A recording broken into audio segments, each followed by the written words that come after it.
But you see, that thing happening there is called power. Because the cross didn't hold him, he held the cross. Death didn't take him, he conquered death. What is happening here is not weakness, it's power. Because when you study the message, you are going to discover. Welcome to Build Your Spirit TV. The video you're about to watch will so bless and inspire you. Please hit the subscribe button and turn on the notification bell. Thank you. John chapter 3 verse 16.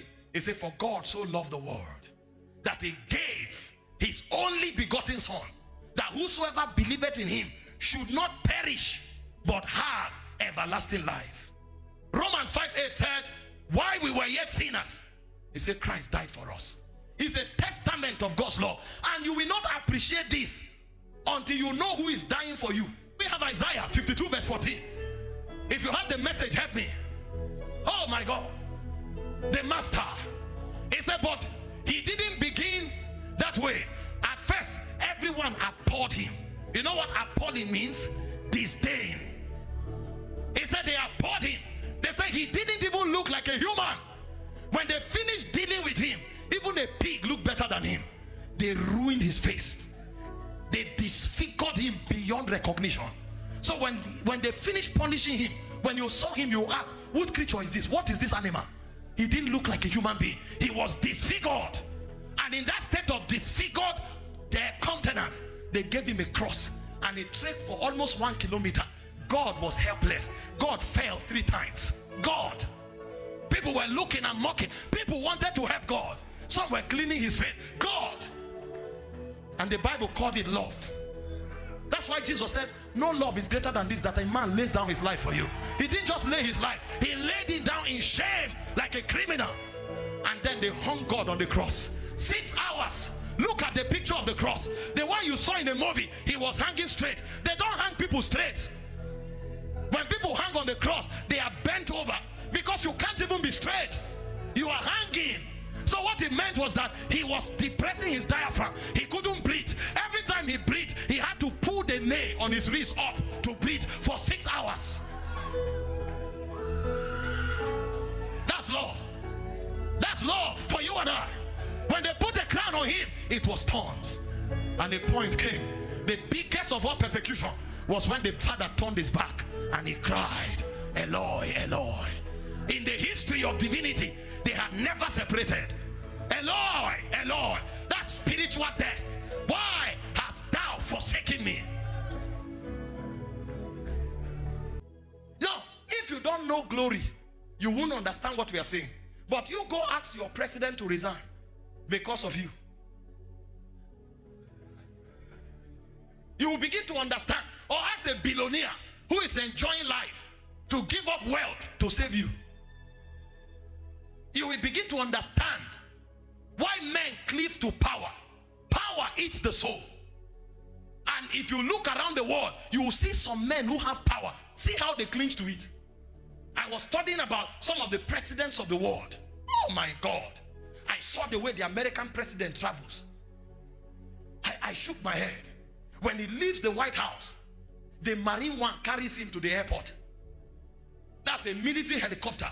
And when the Marine One is flying, there are more than 6 F-35 aircrafts that escort it.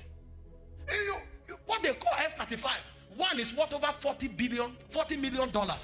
One F-35, 6 escorts the Marine One in case anybody wants to mess up. And when he's flying, there's perimeter coverage. No aircraft moves. Everywhere is frozen before he takes off and until he lands. Go study about F-35. These are 5th generation aircrafts. They have what they call avionics. Stealth avionics. You know what it means? Radar don't dictate them. When they pass, you won't know until they destroy you. When they return to base, you will hear that they destroyed you. Radar can't dictate. They just pass, cause havoc and go. And then when he gets to the airport, he enters the Air Force One. They escort. Now, any nation he's going, all his cars, the C-25 Globemaster carries them. So if he's coming to your country, there's no car in your country that can drive him. So they have to bring the Cadillac One or the Beast, 2 of them with 6 other vehicles into your country. The cars will land, wait, then he lands. And then when he's landing, your airport is frozen. He lands, any street is passing 15 minutes to 30 minutes, nobody passes. So if the road passes in front of your house, either you go early or you are locked away in your country, because the president of another country is passing. Is that the person that will say, I love you, and leave the throne for you? No. Now, the one we are talking about is greater than all the presidents in the world combined. All of them, all the monarchs, all the presidents combined, is greater than them. Then because of you, see what the Bible said. Go to verse 5, Philippians 2. If we have the message, let's read it. Because of you, the one greater than monarchs, greater than presidents, because of you, the Bible said, think of yourselves the way Christ thought of himself. He said, verse 6, please help me fast. He had equal status with God, but didn't think so much of himself that he had to cling to the advantages of that status no matter what.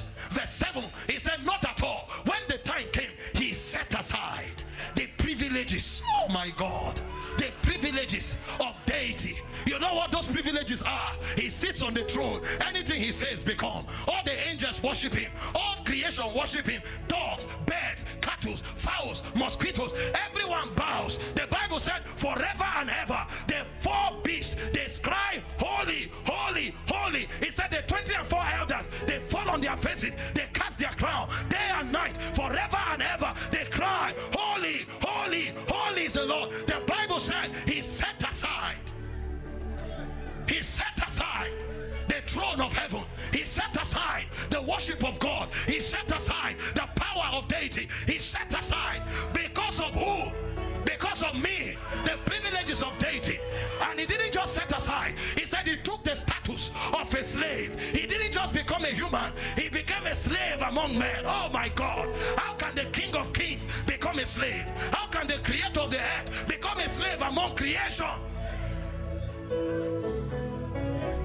He became a slave. And not just a slave. The Bible said he died the death of a criminal. He died like a criminal, naked before his mother. Oh, when they came to arrest him, he told Peter, put your sword aside. If I wanted, now I can cut 12 legions. I can cut 12 legions. So he could cut 12 legions, but he set it aside. They arrested him. You arrest the master. You arrest the King of Kings. Jesus said, this commandment I have received from my Father.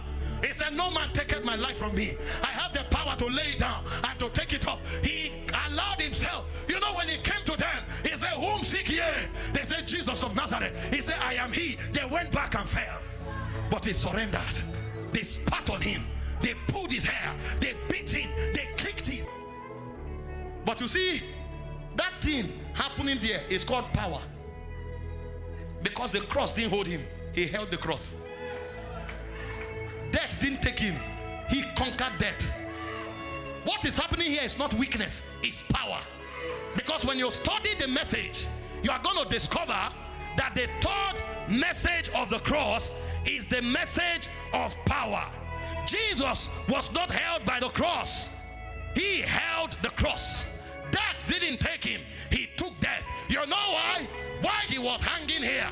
Three things were happening. Number one, he was crushing Satan. Prophecy was being fulfilled. The Bible said in Genesis chapter 3 verse 15, it said the seed of the woman shall crush the head of the serpent. This is where he crushed the serpent. You know why? Colossians 2 verse 15, the Bible said, having spoiled principalities and powers. There was no way he would have fought Satan.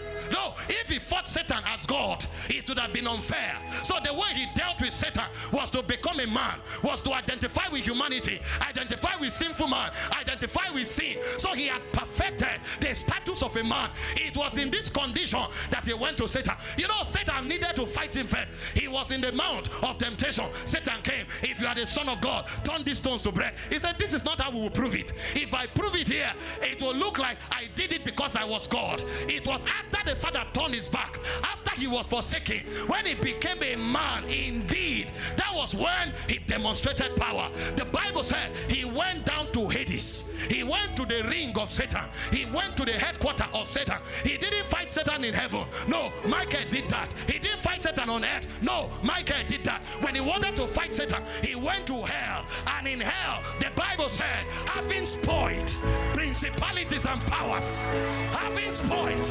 principalities and powers, he made a public show of them, ones who need it. When he defeated Satan, he said, you go in my name. Go in my name. Go in my name. That's why we cast out demons. We cast out Satan. We wrestle principalities and powers. None of them can conquer us, because at the cross, Satan was crushed.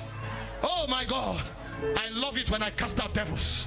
It shows the dominion of light over darkness. I love it when I cast out devils. It shows the dominion of Christ over Satan. And guess what? He didn't stop there. He didn't stop there. You know what he did? He now transferred us from the kingdom of Satan to the kingdom of light. That's why the Bible said in Colossians 1:12, 13 and 14, giving thanks to the Father who has made us meet to be partakers of the inheritance of the saints in light, having translated us from the dominion of darkness to the dominion of his Son. He has translated us. But how did he do it? It was through the redemption that is in the blood. So it was at the cross that I was translated. You know what? I don't live in the kingdom of sickness. Sickness can't attach itself to me. I don't live in the kingdom of failure. I don't live in the kingdom of death. People like us, we don't pray against sickness. We live above sickness. We live above it. Will a man pray not to be pregnant? Men don't get pregnant. They are not in the realm where that possibility occurs. See, there's a level where by his stripes we are healed. That's good. But there's a higher level. There's a level where that same spirit that raised up Jesus from the dead lives in us. We live above it. The same way men don't pray not to be pregnant. I don't pray not to be sick. I don't get sick. I don't pray not to be demonized. Demons can't demonize me. It's a revelation. It's a revelation. It's a knowing. You are mighty on your throne. You reign, you reign, you reign. Kadosh, Kadosh, Kadosh. You are mighty on your throne. You reign, you reign, you reign. You ancient Kadosh, Kadosh, Kadosh. You are mighty on your throne. I'm rounding up. The cross is a message of mercy. The cross is a message of love. The cross is a message of power. And the cross is a message of wisdom. You know what Satan did? When they arrested Jesus, Satan was bouncing. We have gotten him. When they tried him, they were slapping him, spitting. Satan said, yes, we have gotten him. When they were flogging him, Satan was celebrating. He didn't know what was going on. He didn't have an idea. When they stabbed him, he didn't know. Jesus now helped them and said, Father, into your hands I commend my spirit. They didn't kill him. They didn't break him. He gave up the ghost. He commanded his departure. When he now entered Hades, all the demons ganged up. I thought you said you are son of God. I thought you were casting demons out. You were healing the sick. How did you come here? Jesus kept quiet. He didn't say anything.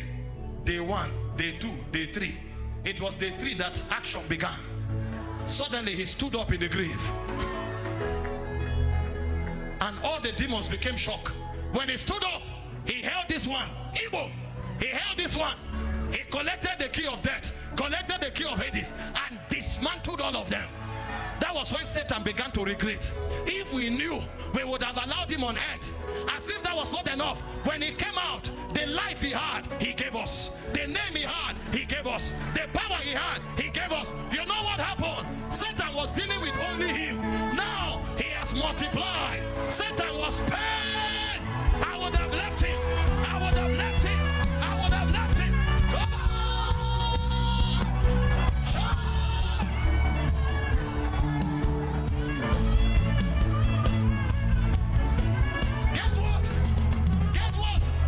Satan said we would have left him in Nazareth. Now he's no longer in Nazareth. Nigeria, he's in South Africa, he's in Canada, he's in Mexico, he's in Zambia, he's in Uganda, he's in Tanzania. What have we done? See what the Bible said. 1 Corinthians 2 from verse 6 to 8. We speak wisdom among them that are perfect. This is not the wisdom of the world, which the princes of this world did not know. He said, if they had known, they would not have crucified the Lord of glory. 2,000 years ago, only Jesus was casting out devils. Only Jesus was healing the sick. But the moment he went to the cross, he was distributed in all of us. So now, there are more than 1 million casting out devils. Satan began to regret because the cross is the wisdom of God. So 1 Corinthians 1, 23 to 25, Paul said, we preach Christ and him crucified. He said to the Jew, a stumbling block. To the Greek, foolishness. He said, but to us, whether Jew or Greek, Christ is the wisdom of God and the power. One of the biggest regrets of hell is that Jesus was crucified. They had the key of death. They had the key of hell. But now they've lost it. And now it's not only Jesus that cast out devils. All of us cast out devils. It's not only Jesus that healed the sick. Through him, all of us heal the sick. He has multiplied us. Jesus spoke a parable they didn't understand. Except the Son of Man be lifted up. They didn't know he was talking about the brazen serpent. The same way he was crucified. He said when he's lifted up, he will draw all men to himself. Except the corn of wheat falls to the ground and dies, he abides alone. So before the cross, Jesus was alone. After the cross, we became many. That's why when he resurrected, he said, go tell Peter and the disciples, I'm going to my God and their God, my Father and their Father. Before the cross, he was the only begotten Son of God. After the cross, now are we the sons of God. Now are we the sons of God. Somebody shout.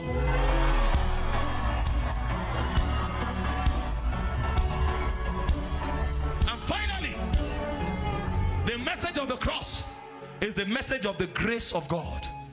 That's where the empowerment comes. This truth is not theology. It's a message that empowers. And so Ephesians 1:7, it said, in him we have redemption through his blood, according to the riches of his grace. It's empowerment to live above sin. It's empowerment to live above sickness. It's empowerment to live above the world system. It's empowerment to live above Satan. And it's empowerment to live to the glory of God.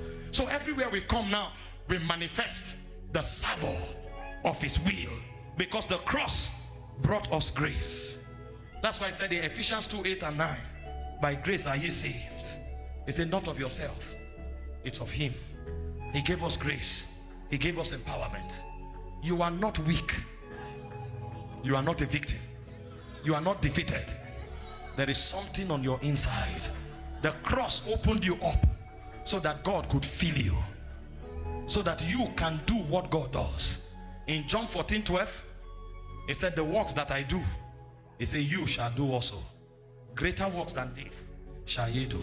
And in order for it not just to be theology, the apostles manifested it. And that's why you didn't see the messages of the apostles.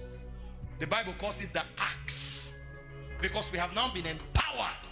Jesus laid hands on the sick, Peter laid shadow, Paul laid handkerchief. It's an unending power. It's grace. So in the cross, mercy exonerates you from judgment. Love motivated God to die for you. Grace made God provide Christ. Power made God defeat Satan, procured your victory. And wisdom made Satan regret why he cooperated in killing the master, because he made you a master over demons. You are as he is. Manifest his glory. Give the Lord a big shout, somebody. Thank you so much for watching. I hope you were blessed. Please hit the subscribe button and turn on the notification bell so you can be notified when we drop a new video. Thank you.